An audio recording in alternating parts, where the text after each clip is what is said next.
Monumental, FM 105.1 La Paz y 100.0 Cochabamba. La radio es Monumental.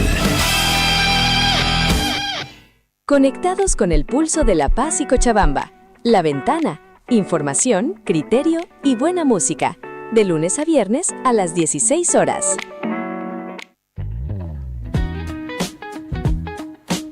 Muy bien, estamos de retorno, 16 horas con 29 minutos. Vamos a conversar en esta tarde y le agradezco por estar aquí en los estudios a Santiago Terceros, él es analista, y nos va a contar un poco para entender esta detención del alcalde Johnny Fernández en Santa Cruz, que por supuesto llama muchísimo la atención.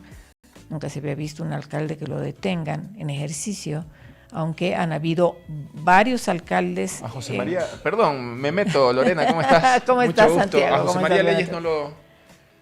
A José María Leyes me parece que por el tema de las mochilas, sí, ¿no? En Cochabamba.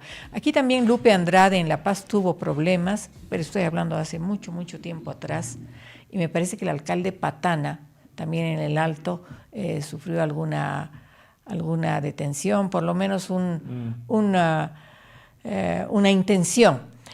Pero bueno, lo que hemos visto ayer nos ha sorprendido a todos porque, por supuesto, Johnny Fernández estaba inclusive con la intención de volver a repostularse para la alcaldía, y me imagino que esto le va a obstaculizar todos los planes que tenga. Y por supuesto llama la atención porque es uno de los municipios más grandes que tiene Bolivia, donde hay también mucho dinero, y el tema es, se lo señala por el tema del pavimento. Santiago, ¿qué me dices? ¿Cómo estás, Lorena? Un gusto estar acá, finalmente conocerte personalmente. Un saludo a toda la teleaudiencia virtual y radial que nos escucha esta tarde. 60 procesos. 60 procesos es lo que tenía, bueno, sigue siendo, ¿no? Alcalde del municipio, en términos poblacionales, el municipio más grande de Bolivia. Y la verdad que después de 60 procesos es uno de los grandes casos que finalmente han tomado la decisión de aprenderlo. Está aprendido desde el día de ayer. Entiendo que el Consejo se va a reunir el día de mañana para elegir al alcalde interino en una instancia bastante particular porque estamos a menos de 30 días de la elección, alrededor de 60 y tantos, 70 días del cambio de gobierno municipal y departamental, ¿no? El 3 de mayo cambian ya. Concluyen sus mandatos. Entonces, la justicia actúa, ¿no? Es lamentable que actúe tarde, pero se está dando una clara señal de que personas con tanta observación respecto a su gestión y sobre todo a los hechos de corrupción que se han dado, tienen que rendir cuentas. A mí debo serte honesto que me gustaría que vivamos en un país donde no es necesario aprender a una autoridad por temor a fuga, porque estimo que lo que ha valorado el Poder Judicial a la hora de considerar esto es una posible fuga. Es un señor que viaja bastante, ¿no? Es un señor que lo hemos visto en Miami, en distintos viajes. Bueno, inclusive él ha contado que va a comprar su ropa, pues, en los Estados Unidos. Y lo hemos visto arrojando dinero, dólares al aire, o sea, no sé si recordarás que incluso eso fue algo que no se investigó demasiado, si no me equivoco, en diciembre salió con la noticia de que había ganado un premio de la lotería de Estados Unidos, mucho dinero también. Entonces, hay muchas cosas muy oscuras. ¿Cómo es posible que la primera autoridad del municipio más grande de Bolivia esté vacacionando tanto? Porque, a ver, son vacaciones, no son viajes oficiales, entonces está bastante mal visto, la gestión muy mala. Hace poco se publicaron encuestas que lo daban con una desaprobación muy, muy alta, cosas históricas nunca vistas, arriba del 90%. Entonces son noticias que no debemos tomarlas como buenas noticias, porque es lamentable que la primera autoridad de un municipio tan grande como el municipio de Santa Cruz esté recluido, pero comienzan a dar señales de que la justicia empieza a funcionar de alguna manera. Entonces, en ese sentido hay que valorarlo y considerarlo positivamente. Aunque como te digo inicialmente, no me parece una noticia buena, pero dentro de todo lo malo que estamos, esto es lo menos peor. Entonces, creo que... Ahora, se lo acusa de que debió hacer cierta cantidad de pavimentado, que no lo hizo, Sí. ¿no? Que hizo, por decir, si tenía que ser 20 cuadras, hizo 2, ¿no es cierto? Se lo está acusando de esto. Y bueno, si tiene 60 procesos, es realmente una persona que está cuestionadísima dentro de la sociedad cruceña. Sí. ¿Cómo lo ves? Sí, él es un hombre en general muy cuestionado. Es la referencia más clara de lo que se conoce como el clientelismo político. Quizás alguno conozca y haya podido ver el nivel de desarrollo que tiene, por ejemplo, con la fundación de su papá, sobre todo en espacios, en provincias, en territorios un poquito más alejados de las ciudades. Hay gigantografías, hay mucho trabajo ahí detrás de esto, pero ¿por qué se dan estos espacios? Son espacios para generar favores políticos, de darle a la población de alguna manera algo, pero que luego se convierte en un mecanismo para cobrar favor político, para dar trabajo, pero dar trabajo no en la búsqueda de la meritocracia o mínimamente de un perfil técnico que responda al perfil del cargo, sino más bien negociar con los recursos de los recursos públicos, ¿no? 60 procesos, como te decía, desde contrataciones irregulares, corrupción. El tema del mercado mutualista es un tema bastante complejo. ¿Qué es lo que pasa con el mercado mutualista? Mira, hay tanta información cruzada al respecto de que hay como 2 propietarios. Y dentro de estos 2 propietarios hubo un momento en el cual un funcionario municipal acreditó la propiedad del mercado a gente que no era legítimamente propietaria. Y ahí hay un involucramiento creo que es el municipio contra una familia. La verdad que es un caso bastante complejo. Yo no tengo así el nivel de información como para comentártelo, pero hay un tema ahí de mal manejo en términos de lo que les corresponde al municipio con la propiedad de ese tipo de espacios, y asociado con funcionarios que han actuado irregularmente en firmar documentos que acreditaban propiedad. Y ellos mismos lo han declarado. Ellos mismos dijeron, no, me trajeron el papel y yo lo firmé. Pero no revisó, o sea, no hubo un seguimiento. O realmente un respaldo. De todo lo que estaban haciendo, ¿no? ¿Cómo está la alcaldía de Santa Cruz en ese marco? Todas nuestras alcaldías Todas nuestras instituciones están endeudadas.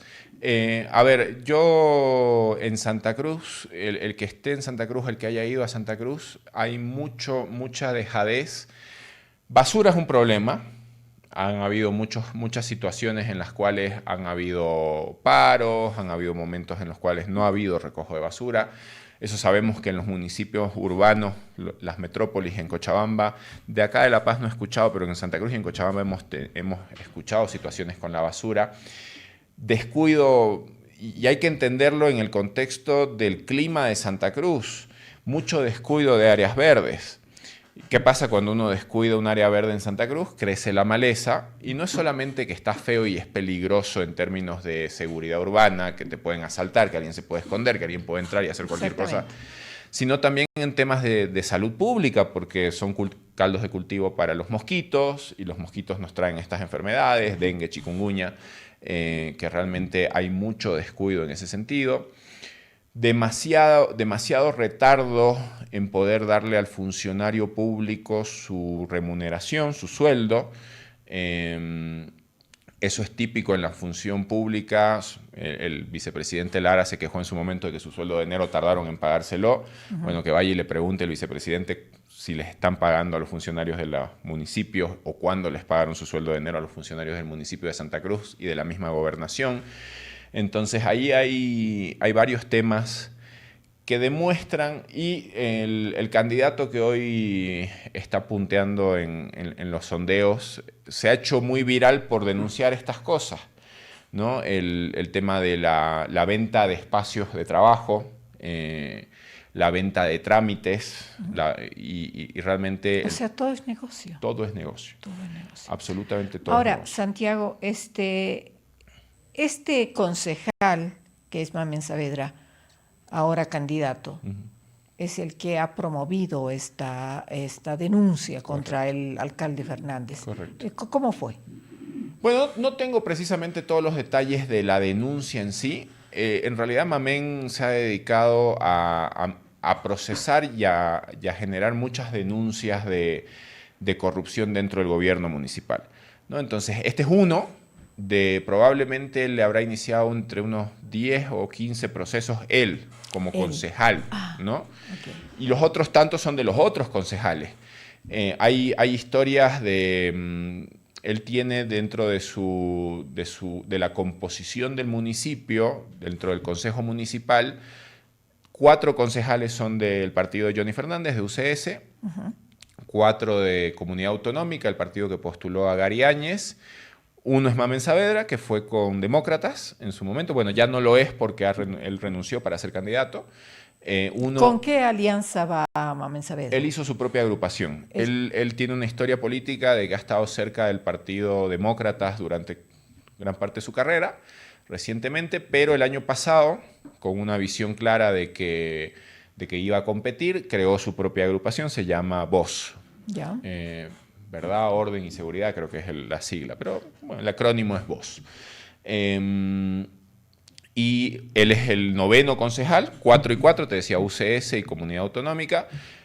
Mamen, bueno, el espacio de Demócratas, que hoy lo ha asumido su suplente, y hay una nueva suplente del suplente. Hay otro espacio, 2 espacios del Movimiento al Socialismo.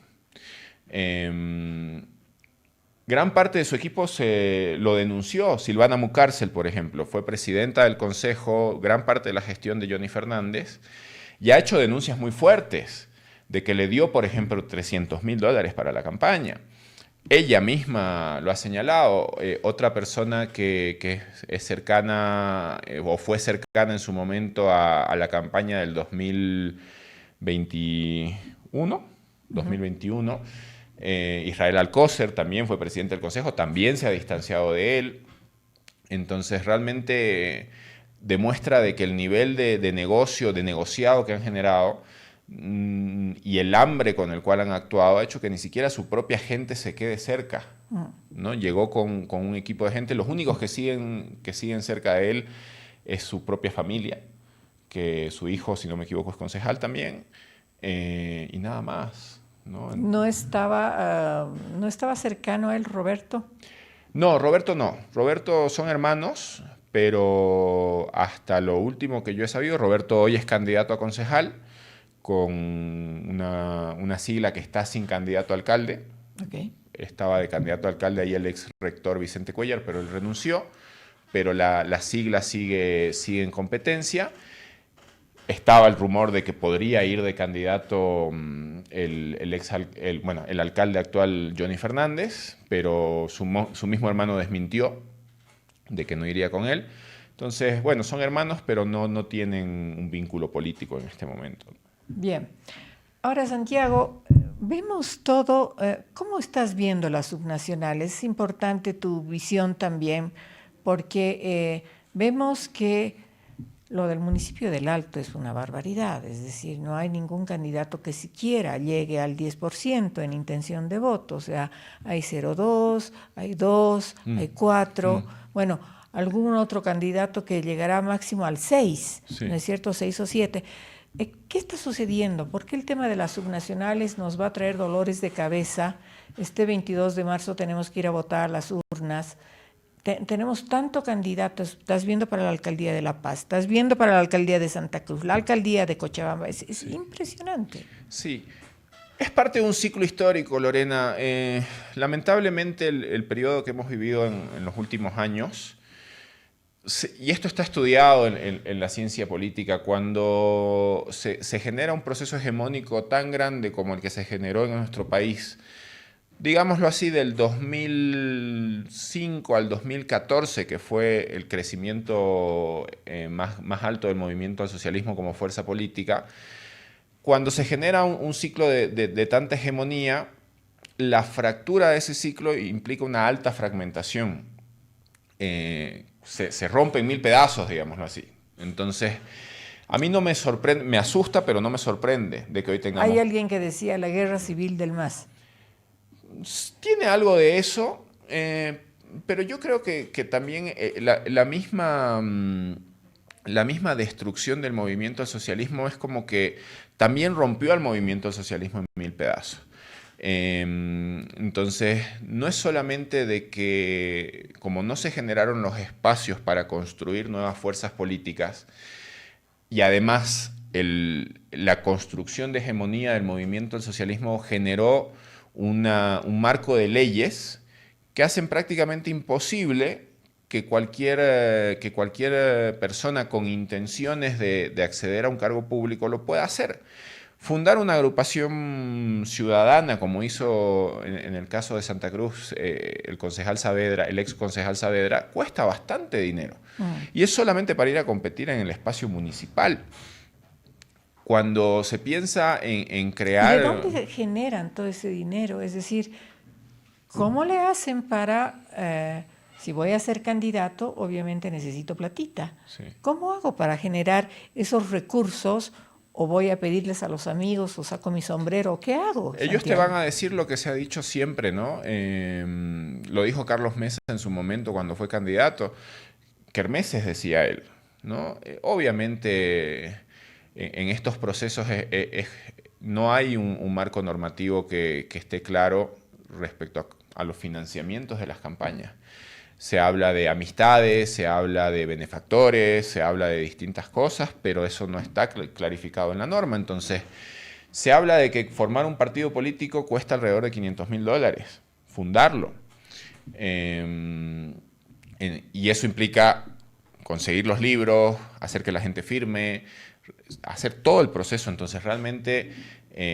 simplemente de manera limpia, digamos, simplemente, ¿no? Fundarlo. Claro. No sé si de manera sucia también costará capaz un poco más, digamos, no lo sé, pero realmente lo vuelve muy, muy, muy difícil. El único partido, bueno, está Libre también, que está no sé bien si ya tiene personería, entiendo que sí va a competir, pero no sé si como partido político. El NGP es un partido que es el más reciente en términos de creación. Son cifras astronómicas solamente para tener carnet de identidad, fíjese. O sea, ni siquiera es para hacer la campaña, es para tener el carnet de identidad que te dice voy a poder competir. Entonces, esto realmente es lamentable que nos hayan llevado a esta situación, pero la única verdad es la realidad, decía Aristóteles. Entonces, es con lo que nos toca lidiar en este punto. Finalmente la democracia hace su trabajo y por más de que tengamos 15 candidatos, en algún punto de las próximas semanas veremos que alguno descolla y despega. Es triste para mí en términos normativos que los gobiernos municipales sean por simple mayoría. En los gobiernos departamentales hay algunos... Por un punto puede ganar el uno al otro. Un voto. Y es en realidad el caso de Johnny Fernández. Johnny Fernández ganó, si no me equivoco, por 600 votos. En un municipio como Santa Cruz, que tiene más de 1 millón de votantes, es mínimo. Es hasta, lo pueden buscar aquellos que sean curiosos, si uno ve, se vota arriba y abajo, alcalde y consejo. Así es. Y en la votación de ese año, si bien ganó Johnny Fernández, en la votación de abajo no. Y eso fue una disputa de varios meses porque la norma indica que la primera fuerza es la que accede a la presidencia del consejo. Y en términos numéricos, más votos había tenido Comunidad Autonómica en la elección del Consejo que la propia UCS. Entonces, hay ahí...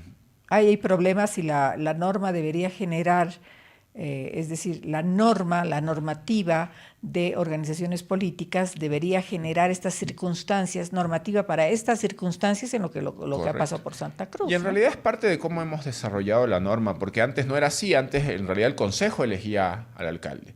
Y obviamente el alcalde tenía sus fuerzas políticas dentro del consejo y ahí articulaba sus alianzas para poder conseguir los votos necesarios para ser electo.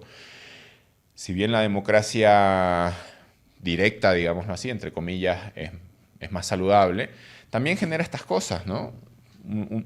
autoridades que no son del todo legítimas, ¿no? Santiago, se dice que Johnny Fernández podría tener una fortuna de $600 millones. No sabría decirte de cuánto es su fortuna, pero él seguramente es un hombre de los más ricos de este país, sin lugar a dudas. Aparte es muy ostentoso. Entonces tiene la costumbre de mostrar dinero, de mostrar lujo, de mostrar riqueza. 600 millones, no sé, Lorena, me parece... Alguien dijo por ahí y voy sacando datos de lo que se escucha en las redes y los medios, $600 millones, decía alguien. ¿Cómo no nos vamos a dar cuenta que lo que nos ha hecho es engañarnos, decía la persona, ¿no? Claro. Al hacer esta denuncia y al hablar de este tema del pavimento, ¿no? Tenía planes de hacer pasos de nivel, de hacer un montón de cosas en Santa Cruz. ¿Dónde quedó todo ello? Hay una gran obra que demoró bastante. Se esperaba esa obra, si no me falla la memoria, que sea entregada el 24 de septiembre para el aniversario de Santa Cruz del 2024, que es el viaducto de la Virgen de Cotoca, lo que va al santuario de Cotoca. Se concluyó finalmente, está ahí, pero tardó muchísimo. Quiero ser ecuánime, porque tampoco es que es una gestión que no ha hecho nada. Algo ha hecho. Hay lugares donde hay pavimento, hay lugares donde se ve que hay gestión, pero muy poca, ¿no? Entonces, cuando la gestión es tan mínima, y luego empiezan a aparecer las observaciones sobre las construcciones. La calidad de las construcciones. La calidad. Y hay rumores generalizados, como alguien te dijo, quizás estimaría su fortuna en $600 millones de dólares. Alguien también comentó en algún punto que las famosas coimas, digámoslo así, sin comillas en realidad, se habla del 20% del valor de los contratos. O sea, te doy el contrato, pero el 20% es para mí. El 20% de acá, digamos. Y cuando hablamos de obras que son millonarias, ese viaducto debe haber costado, estimo, unos $40 millones. Estás hablando de 8 millones, ¿no? Es un montón de dinero, un montón de dinero que realmente ya supera la capacidad del entendimiento del ciudadano común, que conoce, en la cuenta con suerte tiene cinco cifras, ¿no? Acá hablamos de muchas más cifras, ¿no? Entonces, a ver si hemos visto alguna vez en nuestra vida cantidad de dinero como las que se hablan, Santiago. ¿Cómo ves el tema de las subnacionales? ¿Cómo ves esta promesa del presidente Paz cuando nos dijo al entrar a la presidencia y en toda su campaña, él viene hablando de esto hace muchos años, el tema del 50-50? Sí. ¿Por qué sería tan difícil la implementación de esto? ¿Cómo ves esto? Y a esto le va a tocar a todos los municipios lidiar con esto, porque es un tema realmente esencial, estructural en nuestra economía. Bueno, tú sabes que yo he sido parte de la campaña de Rodrigo el año pasado. El 50-50 es el título del programa de gobierno. Entonces, realmente entiendo perfectamente de que hay un andamiaje burocrático muy complejo.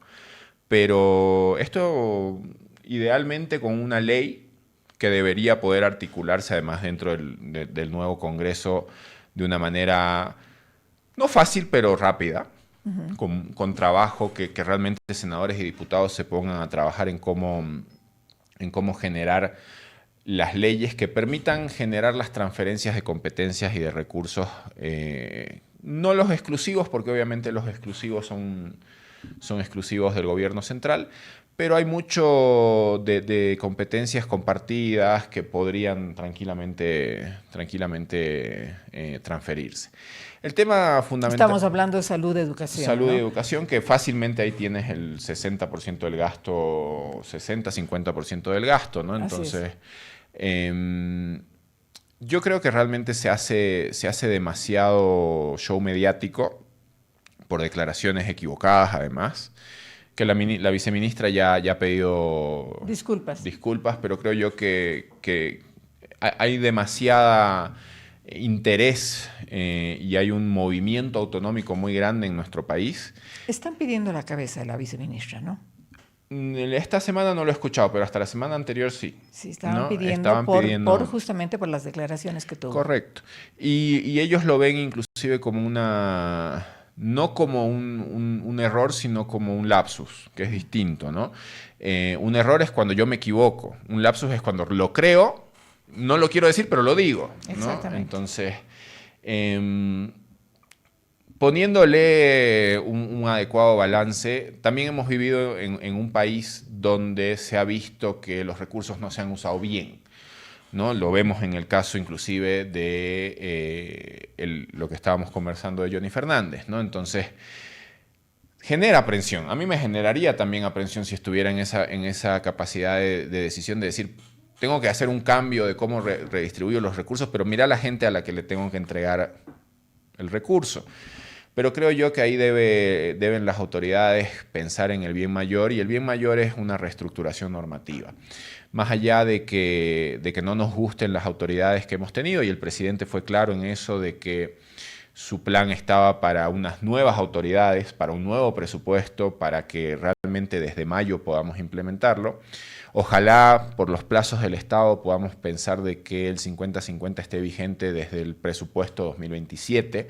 Para el 2026 ya va a ser muy, muy difícil, pero si hay una gestión rápida, se puede ya tener el marco normativo necesario para que el 50-50 esté vigente desde el 2027. Y creo yo que debe ser un gran giro para nuestro país, y que las decisiones se comiencen a tomar y se comiencen a administrar mucho más en donde suceden las cosas, donde se genera el valor. Y creo que ese espacio es realmente prioritario de que se atienda, y no es tan complejo como dicen. Por ejemplo, el tema del dólar. El tema del dólar se decía, no, es insalvable.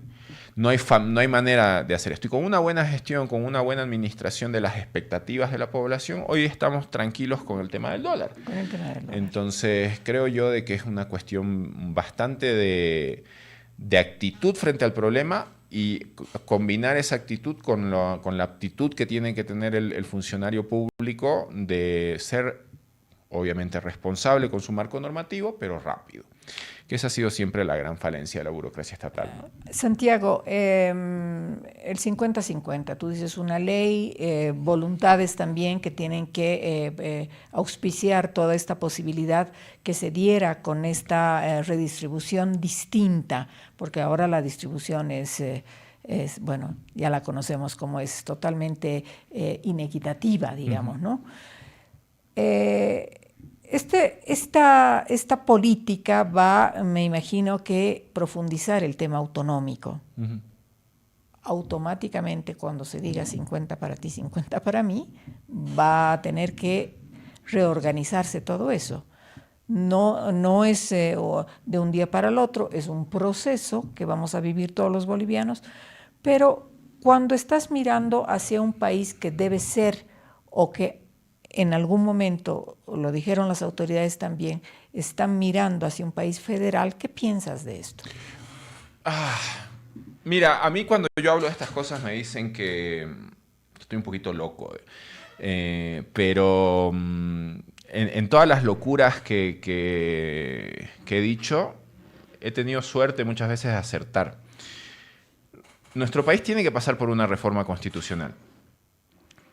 Y cuando uno habla de reforma constitucional, y acá lo vuelvo a lanzar, porque lo he lanzado varias veces en varios espacios, nuestro país necesita una asamblea constituyente nueva, que genere una constitución nueva. Nuestra constitución del 2009 ya tiene prontamente 20 años y se ha quedado en el tiempo. Estamos hablando, y ha generado además en sí misma un marco normativo extremadamente burocrático. La cantidad de papel, y el presidente mismo lo ha dicho, la cantidad de papel que circula en las instituciones públicas es impresionante. Es enorme, sí. Nosotros debemos sostener a la industria papelera en ese sentido. Entonces, creo yo realmente de que mirar hacia un modelo federal, a un modelo de una descentralización más grande, va a ser muy, muy difícil trabajarlo con pequeñas reformas, con ajustes menores. O sea, no, para tu criterio, no hay parche a la Constitución. No debe haber estas enmiendas de las que se habla en algún momento. No es el mejor camino. Yo creo que en la medida en que nos podemos ir adaptando en un mediano plazo, cuando te hablo de un mediano plazo, te hablo de unos 3 años, Sí, podemos ir generando una normativa, transfiriendo recursos, viendo el proceso. Pero si realmente la visión del boliviano es un modelo autonómico más profundo del que tenemos ahora, o inclusive un modelo de un Estado federal o confederado, que es bastante más complejo, sí o sí requiere una nueva constitución. No se puede pensar en federalismo con la constitución actual, porque la constitución misma señala que Bolivia es un país unitario, no federal. Entonces, si bien hay temas ahí, y yo lo tengo dentro de un trabajo que le presenté al Comité Cívico de Santa Cruz, la Constitución actual reconoce distintas naciones dentro del espacio 36 naciones. Es gracioso porque no mencionan, en realidad son 37, pero nunca la nombra a la 37ª, que es la nación boliviana. ¿Ya? Se habla de 36 idiomas originarios que se han convertido para el vulgo en 36 naciones. Pero acá tenemos un primer indicio que nos dice que el espíritu del constituyente viene a ser el concepto correcto. Ya entiende de que en Bolivia hay distintas naciones. Y detrás de eso habrá que preguntarse si el paceño se siente parte de una nación, como la nación paceña. Habrá que preguntarse si el cochabambino se siente parte de una nación cochabambina y si el Estado plurinacional es un Estado plurinacional que no solamente tiene este indigenismo, sino al mismo tiempo reconoce realidades distintas dentro de nuestras culturas. Yo creo que sí. Yo creo que sí también. Yo creo que hay una nación cochabambina y el cochabambino tiene una cultura propia. Creo que el cruceño tiene una nación y vengo de ahí. Entonces, los mecanismos que se pueden activar de caras al futuro, para mí, lo más sano, borrón y cuenta nueva. Que hay que transcurrir el proceso, que hay que avanzar hacia darle mejores condiciones a la gente, a descentralizar más.